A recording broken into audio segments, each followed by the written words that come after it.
Hello everyone, how are you? I hope you all are fine. आज हम लोग national institute of open schooling का secondary course psychology का module 3 human development lesson 12 adulthood and ageing का बचा हुआ part आज हम लोग कवर अप करने का कोशिश करते हैं। तो चलिए शुरू करते हैं। Hello dear learner of NIUS. Now we are going to cover up section 12.2 adulthood or middle age. From the period of 20s and 30s, the individual arrives at middle age in the 40s and 50s. Middle age is characterized by competence, maturity, responsibility and stability. This is the time when one wants to enjoy the success of job, satisfaction derived from the family and social life. People look forward to the success of their children. Attention gets more focused on health, the future of children, aging parents, the use of leisure time and plan for old age. For women, menopause occurs between the age of 45 and 50. Menopause is supposed to be accompanied by some distressing physical and psychological symptoms in women. During this period, men show greater concern towards health, strength, power and sexual potential. तो 20s और 30s का जो period होता है, इसमें जो individuals होते हैं वो क्या करते हैं, मिडिल एज तक पहुंच जाते हैं और उसके बाद वो 40s एंड 50s की ओर बढ़ते हैं। मीन्स जब 20s और 30s जब खत्म होगा तो लोग आगे बढ़ेंगे 40s और 50s तक। ये कौन सा एज होता है, मिडिल एज होता है। मिडिल एज में क्या क्या आते हैं, कंपटीशन, मैच्योरिटी, रिस्पॉन्सिबिलिटी और स्टेबिलिटी। ये सारे जो कैरेक्टरिस्टिक्स है वो मिडिल एज के हैं। यह वह समय होता है जब एक इंडिविजुअल अपने जॉब के सक्सेस को एंजॉय करना चाहता है, सेटिस्फैक्शन एंजॉय करना चाहता है जो कि उसको फैमिली और सोशल लाइफ से मिलती है। लोग आगे की ओर देखते हैं, मीन्स बच्चे किस प्रकार से उनके सक्सेस करेंगे उसके बारे में सोचते हैं। हम लोग भी देखते हैं कि जो हमारे माता पिता है वो हम लोगों को लेकर कंसर्न रहते हैं। मीन्स वो चाहते हैं अब क्या है कि जो उनके बच्चे हैं वो भी सक्सेस अपने लाइफ में करें। इसके बाद इनका जो ज़्यादातर अटेंशन होता है, फोकस होता है, वो अपने हेल्थ को लेकर के होता है, अपने बच्चों के भविष्य को लेकर होता है और जो उनके माता पिता जो वृद्ध हो रहे होते उनको लेकर के होता है। और साथ में जो उनका लीजर टाइम होता है, जब उनका खाली समय होता है तो वो उसमें क्या करते हैं, अपने ओल्ड एज की प्लानिंग करते हैं। विमेंस में क्या होता है, मेनोपॉज होता है 45 से 50 के एज में। मेनोपॉज के साथ साथ उनमें फिजिकल डिस्ट्रेसिंग और साइकोलॉजिकल सिम्टम्स भी होते हैं। इस पीरियड के दौरान जो मेन है उनका जो ग्रेटर कंसर्न होता है वो किसके प्रति होता है, अपने हेल्थ के प्रति, अपने स्ट्रेंथ के प्रति, पावर के प्रति एंड सेक्सुअल पोटेंशियल के प्रति। Middle age is also viewed as a period of creativity and significant contribution to society. It is found that the best works of scientists, writers and artists are produced during the late 40s and early 50s. Erikson characterizes middle adulthood as a phase of crisis involving generosity versus self-absorption. Unless a person makes this a period of meaningful contribution, he or she may become preoccupied with selfish needs and desires.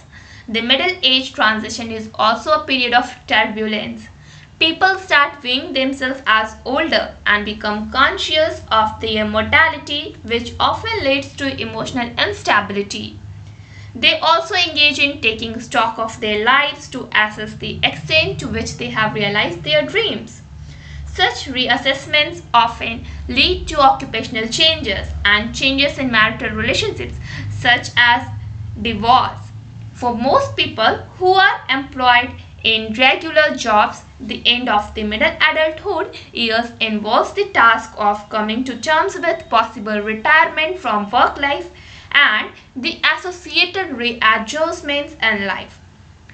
Middle age को हम लोग और किस प्रति देख सकते हैं, means इसका दूसरा नज़रिया भी ये देखने का, यह वह दौरान होता है जब जो मिडिल एज के इंडिविजुअल होते हैं उनमें कुछ क्रिएटिविटी आती है और वो एक अपना सिग्निफिकेंट कंट्रीब्यूशन सोसाइटी के लिए करते हैं। यह देखा गया है कि जो भी साइंटिस्ट का जो बेस्ट वर्क है, जो राइटर्स है या फिर जो आर्टिस्ट है, उन्होंने जो भी अपना बेस्ट वर्क दिया है वो किस दौरान दिया है, लेट 40s और अर्ली 50s के दौरान। एरिक्सन ने मिडिल एडल्टहुड को किस प्रकार से कैरेक्टराइज किया कि एक ऐसा फेज है जिसमें कुछ क्राइसिस इन्वॉल्व होते हैं, जनरेटिविटी मीन्स किसी के प्रति उदार भावना, और सेल्फ एब्जॉर्प्शन मीन्स खुद के प्रति देखना, मीन्स वो दूसरों के प्रति उदार भी हो सकती है या फिर सेल्फ एब्जॉर्प्शन मीन्स सिर्फ खुद के प्रति भी सोच सकते हैं। एक जो पर्सन होता है वो अपने लाइफ को कैसे मीनिंगफुल बनाता है, वो एक अपना मीनिंगफुल कंट्रीब्यूशन देता है, मीन्स अपने नीड्स और डिज़ायर्स को फुलफिल करने में लगा रहता है। मीन्स एक सेल्फिश भी पर्सन हो सकता है, मीन्स जो खुद के बारे में ही ज़्यादातर सोचता है। मिडिल एज का जो ट्रांजिशन है वो एक टर्बुलेंस का भी पीरियड है। लोग क्या देखते हैं कि अब हम तो 40s 50s के आ चुके हैं, मीन्स अब हम बूढ़े हो गए हैं और हम मरने वाले हैं, ये उनके दिमाग में ख्याल आने लगते हैं। इसलिए वो अपना इमोशनल इंस्टेबिलिटी खो देते हैं, मीन्स वो इमोशनली स्टेबल नहीं रहते, वो इनस्टेबल हो जाते हैं। मीन्स वो हमेशा उनके दिमाग में चलते रहता है कि वो बूढ़े हो चुके हैं, अब उनसे कोई काम नहीं हो पाएगा, वो आगे की लाइफ को कैसे स्पेंड करेंगे, ये सब कुछ बातें उनके माइंड में चलते रहता है। वो अपने लाइफ को एक स्टॉक के रूप में देखते कि जो उन्होंने अभी तक ड्रीम नहीं पूरा किया उसको वो रियलाइज़ करते और उसको वो फुलफिल करना चाहते कि वो उनकी ज़िंदगी रहते हुए वो उनका जो ड्रीम है वो फुलफिल हो जाए। ऐसे जो रीअसेसमेंट्स होते हैं इसमें ऑक्यूपेशनल चेंजेस आते हैं, मीन्स उनके जो भी जॉब्स रिलेटेड बातें वो चेंज होती है और साथ में उनका जो मैरिटल रिलेशनशिप्स है, मीन्स जो वैवाहिक संबंध है उसमें भी डाइवोर्स हो जाता है। जो ज़्यादातर जो लोग होते हैं वो रेगुलर जॉब्स में एम्प्लॉयड होते हैं, मीन्स वो ज़्यादातर रेगुलर जॉब्स कर रहे होते हैं और मिडिल एडल्टहुड के आते आते उन्होंने क्या कर लिया था कि उनको लग जाता है कि अब उनका रिटायरमेंट होने वाला, मीन्स अब वो रिटायर होंगे, जो भी उनका लाइफ है, जो भी अपने लाइफ में वो वर्क करे उसे वो रिटायरमेंट ले लेंगे और फिर अपने लाइफ को वो रीएडजस्ट करके रहना सीख जाएंगे। Here is the characteristics of middle adulthood: competence, maturity, responsibility and stability। Middle adulthood का जो इंडिविजुअल है वो कंपटीशन करता है, उसमें मैच्योरिटी आ चुकी होती है, वो फैमिली और जॉब सोसाइटी को लेकर रिस्पॉन्सिबल और स्टेबल हो जाता है। अटेंशन फोकस्ड ऑन चिल्ड्रेन, ये जो एडल्ट होते हैं उनका जो अटेंशन होता है वो किसके प्रति होता है, बच्चों के प्रति होता है। प्लान्स फॉर ओल्ड एज, अपने बुढ़ापे के लिए प्लान करते हैं। Occurrence of menopause in women, और वीमेन में मेनोपॉज होता है। Now we are going to detailed study about old age. Later adulthood or the period of old age begins around the age of 60. During this stage, most individuals lose their jobs as they retire from active service. They begin to fear about their physical and psychological health. In our society, the elderly are typically perceived as not so active, deteriorating intellectually, narrow-minded and attaching significance to reason and spirituality. Many of the elderly people lose their spouses and suffer from emotional insecurity. However, this may not be true of everybody. Many people at the age of 60 or above remain very healthy and active in life. The lifestyle, including exercises, diet and regular health checkup, helps people enjoy a meaningful and active life during old age. जो letter adulthood आता है means जिसमें बुढ़ापा बहुत अच्छे से शुरू हो जाता है, मीन्स एज ऑफ 60 या उससे अबव में एक जो व्यक्ति होते हैं वो वृद्ध हो जाते हैं। इस स्टेज के दौरान जो मोस्ट इंडिविजुअल्स होते हैं वो अपने जॉब्स को खो देते हैं, वो अपने एक्टिव सर्विस से रिटायरमेंट उनको मिल जाता है। अब उनमें एक डर की भावना उत्पन्न होती है, अपने फिजिकल मीन्स शारीरिक रूप से उनको डर लगता है, साइकोलॉजिकल मीन्स वो मनोवैज्ञानिक रूप से भी अपने हेल्थ को लेकर बहुत ज़्यादा चिंतित हो जाते हैं। हमारे सोसाइटी में जो एल्डरली लोग हैं उनको क्या माना जाता है कि ये ज़्यादा एक्टिव नहीं होते, अपना जो भी बौद्धिक क्षमता होता है उसको वो खो रहे होते, नैरो माइंडेड होते, और इस समय तक आते आते वो धार्मिक कर्म कांड में लग जाते हैं, मीन्स वो पूजा पाठ स्टार्ट कर देते हैं।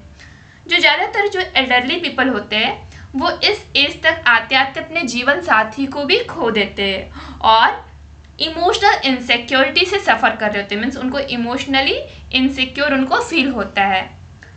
हाउएवर ये जो बातें हैं, मीन्स अभी हम लोगों ने जिस बातों को जाना, ये सच्चाई नहीं है, ये सबके ऊपर एक जैसा फिट नहीं होता है, क्योंकि जो ज़्यादातर जो लोग होते हैं वो 60 की एज या उससे भी अधिक की एज में बहुत हेल्दी रहते हैं और अपने लाइफ में एक्टिव रहते हैं। भले ही उनको रिटायरमेंट मिल चुकी होती है, लेकिन वो अपना जो लाइफ स्टाइल है उसको किस प्रकार से चेंज करते हैं, एक्सरसाइज करके, डाइट अच्छा लेते हैं, वो अपना रेगुलर हेल्थ चेकअप करवाते हैं, जिससे वो एक मीनिंगफुल और एक्टिव लाइफ ओल्ड एज के दौरान भी एंजॉय कर रहे होते हैं। अगर हम लोग आज के दौर में एक एग्जाम्पल लेके देखें तो फिल्म एक्टर अनिल कपूर की बात करते हैं। वो 60+ हो चुके हैं, फिर भी वो बहुत ज़्यादा फिट है। हाउ, कैसे ये पॉसिबल हुआ उनके लिए? वो एक्सरसाइज करते हैं, डाइट लेते हैं और साथ में अपना रेगुलर हेल्थ चेकअप करवाते हैं। तो हम लोग जान गए कि किस प्रकार से ओल्ड एज मीन्स 60 और उसके ऊपर भी जाते हुए मीन्स 60+ भी होते हुए कोई कैसे फिट रह सकता है। Aging, however, is also a psychological phenomenon. There are numerous examples of writers, statesmen, professors, and yogis who lead a productive and active life during old age. So, it is important to know that old age can be a much happier and fuller time. Mental or physical decline does not necessarily have to occur. Persons can remain vigorous, active, and dignified until their 80s or even 90s. This is quite possible if they take adequate care of themselves right from their middle-age years. In fact, the older persons have vast reservoir of knowledge, experience, and wisdom on which the community can draw upon. ये जो ageing बुढ़ापा होता है वो एक psychological phenomenon भी है। हमारे पास बहुत सारे एग्जाम्पल्स है राइटर्स, स्टेट्समैन, प्रोफेसर, योगीज का, जिन्होंने यह साबित किया है या प्रूफ किया है कि वो 60+ जाकर के भी एक प्रोडक्टिव और एक्टिव लाइफ ओल्ड एज के दौरान जी सकते हैं। हम अभी बात करें स्वामी रामदेव जी की, जो कि योग करते हैं और वो हम लोग देख सकते हैं कि वो किस प्रकार से स्वस्थ है अभी। और जो भी लोग योगा करते हैं, एक्सरसाइज करते हैं, वो फिट रह सकते हैं, चाहे वो उनका बुढ़ापा ही क्यों ना आ गया हो। इसलिए यह इम्पॉर्टेंट है कि ओल्ड एज में भी लोग खुश रह सकते हैं और अपने टाइम को एंजॉय कर सकते हैं। मेंटल और फिजिकल हम लोग देखते हैं कि बहुत सारे लोग यह मानते हैं कि लोग मेंटली और फिजिकली उनका डिक्लाइन हो रहा होता है। ऐसा नहीं है। अगर वो पहले से ही अपने बारे में सोचे, अपने ऊपर केयर करे, तो वो ओल्ड एज में भी जाते जाते फिट रह सकते हैं, वो एक्टिव रह सकते हैं, वाइब्रस रह सकते हैं और डिग्निफाइड भी रह सकते हैं। 80s और इवन 90s मीन्स 80 और 90 वर्ष में भी वो एक्टिव रह सकते हैं। और ये पॉसिबल कब है? जब वो मिडिल एज से ही अपना केयर करना शुरू कर दें।